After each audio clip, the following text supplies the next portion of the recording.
Let's continue our look at the transition of the Hasmonean kingdom into a Roman tributary, which happened in 63 BC. And you remember the basics of this was there was a Jewish civil war going on between two brothers fighting over the throne, and the Romans were asked to come and make a determination as to which of them was legitimate.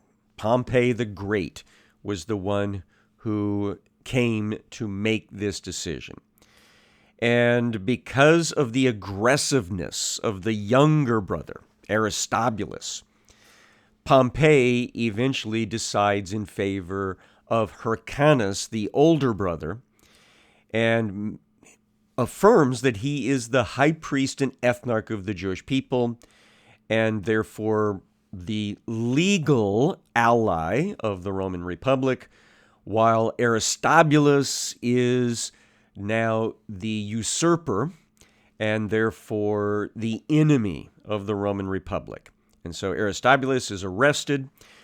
In the process, Jerusalem is besieged, not Jerusalem city, because Pompey was actually welcomed into the city proper, but the temple complex, the walls of the temple, were besieged by Pompey and broken through, and the supporters of Aristobulus were put down, mostly at the hands of the pro-Hyrcanus Jewish people.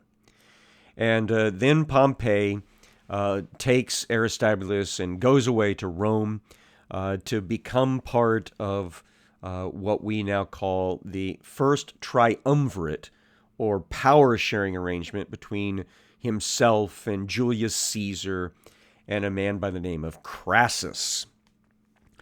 And things apparently settled down for a little while.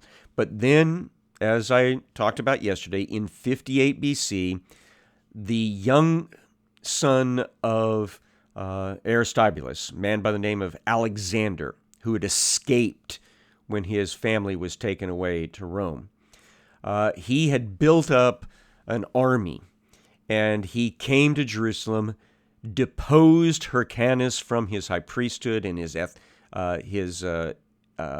ethnarchy, and then he began rebuilding the walls of the Jerusalem temple complex that had been torn down by Pompey. The following year, after Pompey found out about this, he dispatched one of his people, Gabinius, to deal with this issue.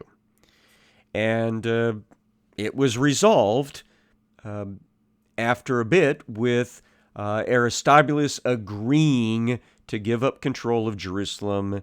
Hyrcanus ends up becoming, again, the high priest and ethnarch of the Jewish people. And Gabinius makes the Jewish territory, he divides it up into 5 regions, each of them governed by a council, much like the Sanhedrin at Jerusalem. Councils at these 5 different places, and so it is now an aristocratic government among the Jews. These councils have members of Jewish aristocracy that are leading in these councils, and so now the Jewish people are governed by these councils, with the Romans of Syria kind of overwatching them. And at this time, the Jews were still paying war reparations for what had happened in 63. And now we come to, I believe, the year 56, possibly into 55, but somewhere right around that time. Aristobulus and his other son Antigonus escape from Rome. Now, they were not in prison. They were kind of under house arrest. And so they run away from Rome. They come to Judea because they want to continue Alexander's fight against Gabinius and retake Jerusalem and reestablish Aristobulus's right to the throne. So the civil war is on again. In 55 BC, while Gabinius was dealing with some Roman business in Egypt, Alexander resumed his attempts to reestablish the Hasmonean kingdom. And when Gabinius returned from Egypt, he discovered that Alexander had trapped what remained of the Roman forces in Judea up on Mount Gerizim. And so Gabinius defeats Alexander's forces, along with the help of Antipater the Idumean, which that's Herod the Great's dad. And he once again declared that Hyrcanus was the legitimate high priest and ethnarch of the Jews. So you see that the Romans repeatedly keep coming in as allies of Hyrcanus as high priest and ethnarch, and fighting against Aristobulus's line. Now, eventually, Alexander, the son, is captured, and he's sent off to Rome to be imprisoned with his father because apparently his dad got captured again. Well, the first triumvirate in Rome broke apart in the later 50s. Julius Caesar's daughter, who was married to Pompey, died, and that very tenuous connection between the two men ended, and their animosity toward one another grew. And it was just made worse by the fact that their third person in the triumvirate, Crassus, dies in battle with the Parthians around this same time as well. And so you end up with two guys, both of whom want to be the strong man in the Roman Republic. And that would be Julius Caesar and Pompey the Great. In the year 49, this political tension reached its climax when Julius Caesar defied Pompey's instructions. Pompey was acting as the head of the city of Rome at that time. He told him he had to relinquish control of his armies before he comes to the city itself to participate in political matters. This was a long-standing tradition that if you were functioning as a Roman general elsewhere in the world, and then you came back to Rome to involve yourself in political matters, you always came without your army. And so Pompey told Julius Caesar, leave your army out there. And Julius Caesar decided, no, he was not going to leave his army behind. And so this is the famous cross the Rubicon movement, because the Rubicon was the name of the boundary river that the soldiers were supposed to stay on the other side of. So Julius Caesar crosses the Rubicon with his army, effectively invading the Roman Republic and starting the civil war between himself and Pompey's side. As part of his strategy, Julius Caesar freed Aristobulus, the Jew, granted him and his son Alexander 2 Roman legions, and instructed them to go and subdue Syria and their own Judea on behalf of Julius Caesar. So you can see here what I've been telling you. The relationship between the Jews and the Romans is so intertwined as to be unravelable. We can't pick it apart easily. Because remember, the treaty said that any enemy of the Romans was supposed to be treated as an enemy of the Jews and vice versa. So Julius Caesar tells Aristobulus, Pompey is the enemy of the legitimate Roman government, and therefore he's your enemy as well. And so we're back to war again. Now, Aristobulus never made it anywhere near Syria or Judea because agents of Pompey poisoned him to death. They also captured and beheaded Alexander. And so the war is now full-blown, and it's spilling all over the eastern end of the Mediterranean basin. In September of 48 BC, Pompey was assassinated in Egypt. So the head of the snake for one side of the civil war is cut off. Julius Caesar then went to Egypt, where he supported Cleopatra the Seventh, and this is the very famous Cleopatra, in her own civil war against her brother/husband, Ptolemy the 13th.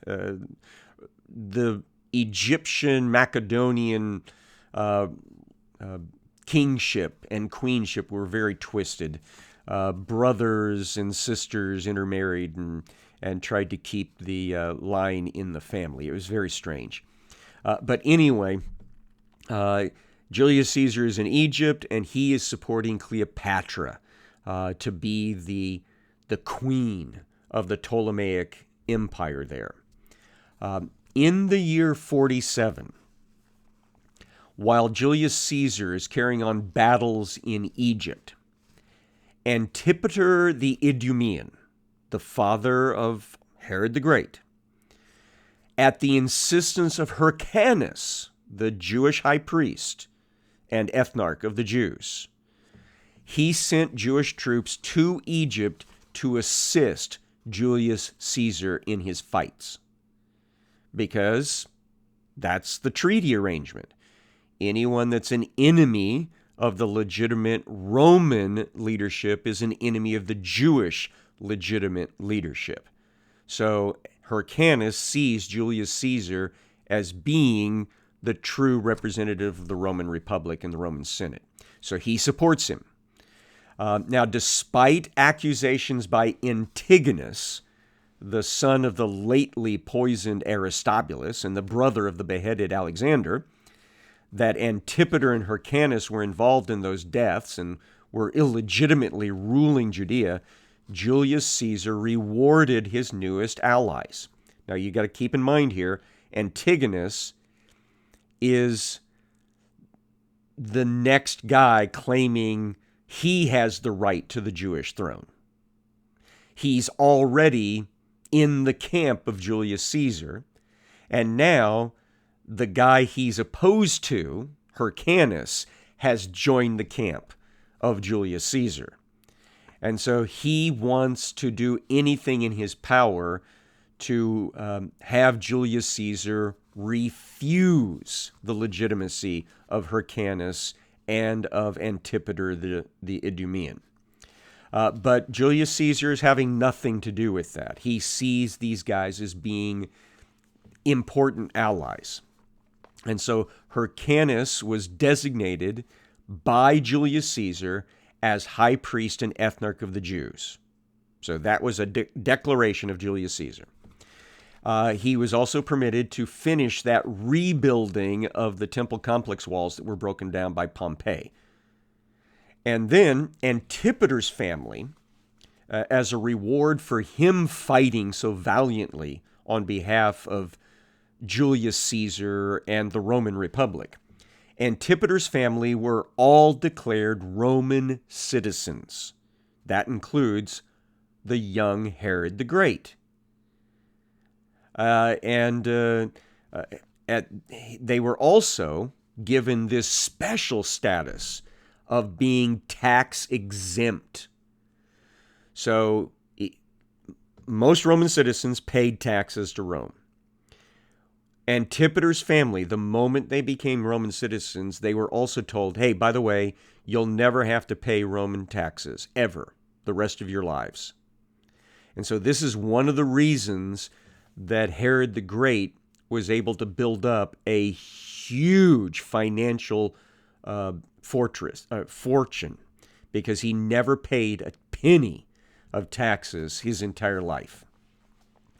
Now, he also designated Antipater as the chief steward of Judea, that is, Hyrcanus' top official. Now, Antipater, in this new role, immediately informed the Jews, that is, all the Jewish people, that cooperation with Hyrcanus, the high priest and ethnarch, and himself as the chief steward of Judea, and with Caesar, that this would bring peace and prosperity, such as was the case with the rebuilding of the walls around the temple. So he's basically promoting this idea, hey, us being in charge, Hyrcanus, myself, and Caesar being in charge, this brings good things for the Jewish people. Cooperate. But he also put out a warning. He said that further disturbances, like those that were being incited by members of the late Aristobulus' family, would bring serious repercussions, because they would be counted as not just enemies of the Jewish people, but enemies of the Roman Republic as well.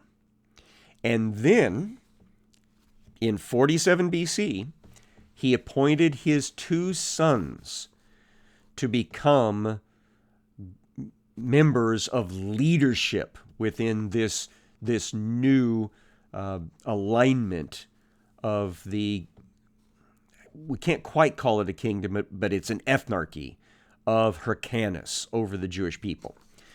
Phasaelus, who was his oldest son, and I don't know exactly how old he was, he must have been at least in his later 20s, possibly in his early 30s.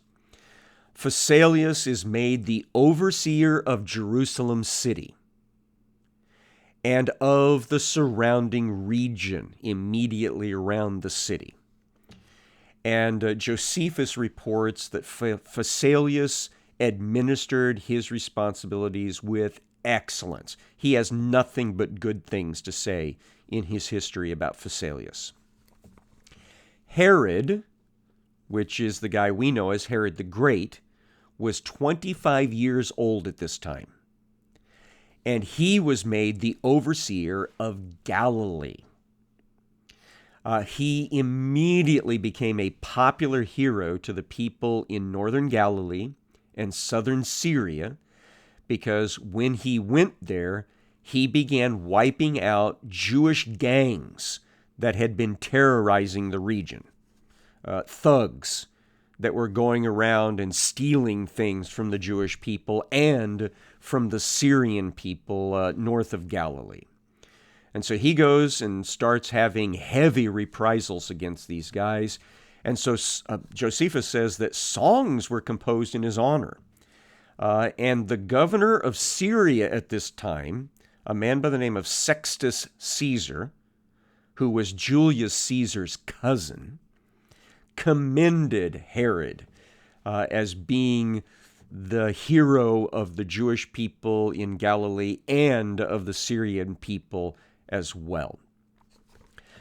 Josephus gives a later assessment of this early period of leadership within the Judean kingdom by Herod's Idumean family as the following. Are you ready? This is from Antiquities, Book 14, chapter number 9. This conduct procured from the nation to Antipater such respect as is due to kings, and such honors as he might partake of if he were an absolute lord of the country. Yet did not this splendor of his, as frequently happens, in the least diminish in him that kindness and fidelity which he owed to Hyrcanus. So according to Josephus, Herod the Great's dad, Antipater the Idumean, was a gracious and faithful man, that he administered justice well, and that he owed and paid great honor to his boss, Hyrcanus, the high priest and ethnarch of the Jews. And so that is some really high praise, I think, given by Josephus to Herod's dad. I want to finish today, more than likely, with a couple of Roman decrees from this period.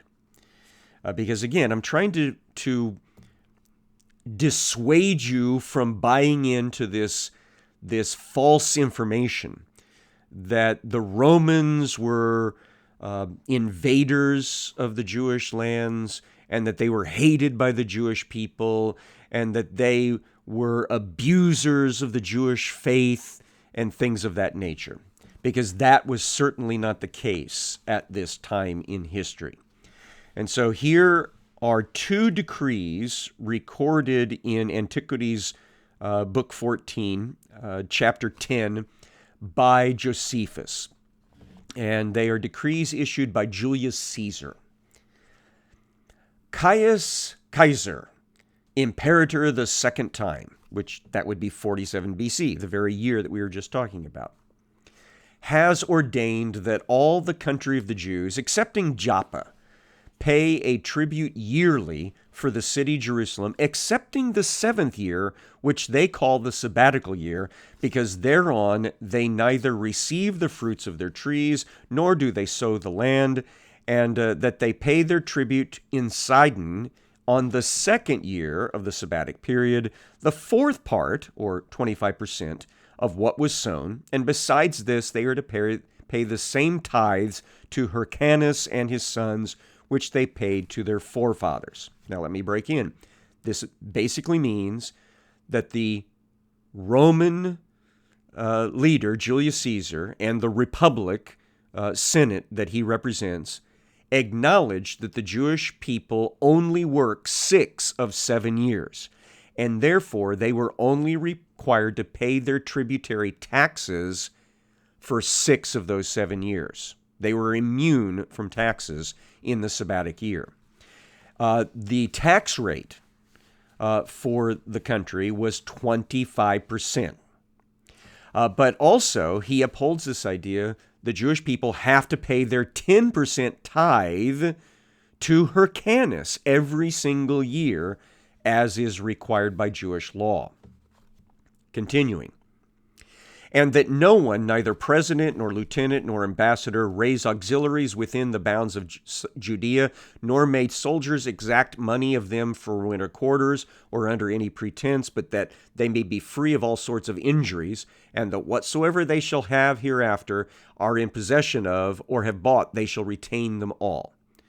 So Jewish possessions were inviolate to Roman activities. Roman legions could not forcibly raise troops among the Jews. And they could not force the Jews to provide winter quarters. That was written into this law. And then, let me skip down a little bit here. It's the pleasure of the Senate that as to the villages which are in the great plain, which Hyrcanus and his forefathers formerly possessed, Hyrcanus and the Jews have them, with the same privileges with they formerly had them, and that the same original ordinances shall remain in force which concern the Jews with regard to their high priests. So certain cities are returned underneath Hyrcanus's control.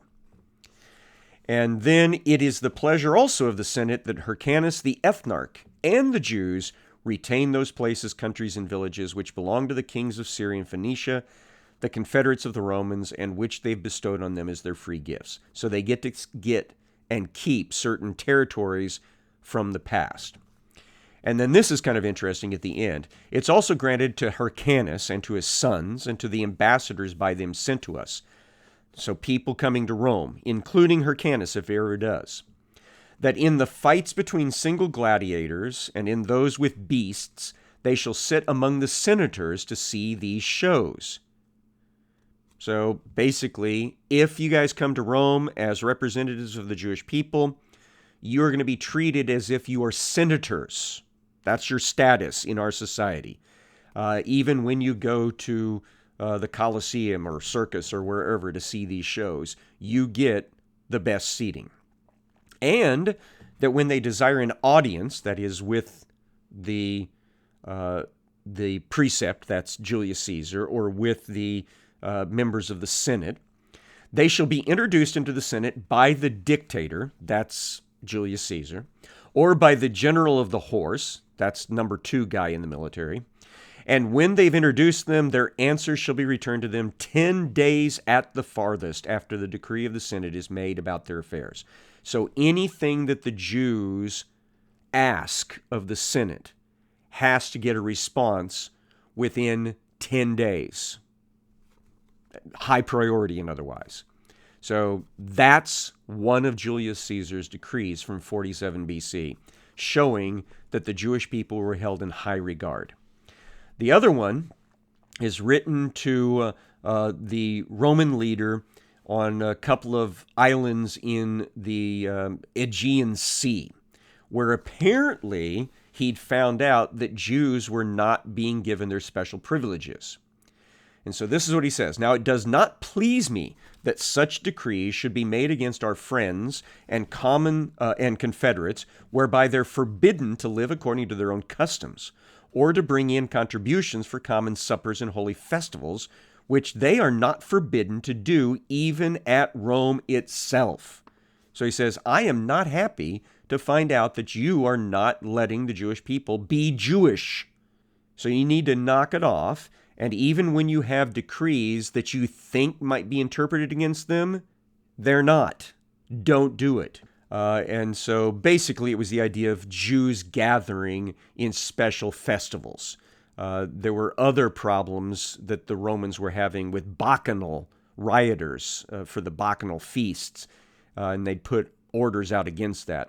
And so Julius Caesar says, hey, that doesn't apply to Jewish people. You let them get together on their regular meetings and for their festivals without any more problems.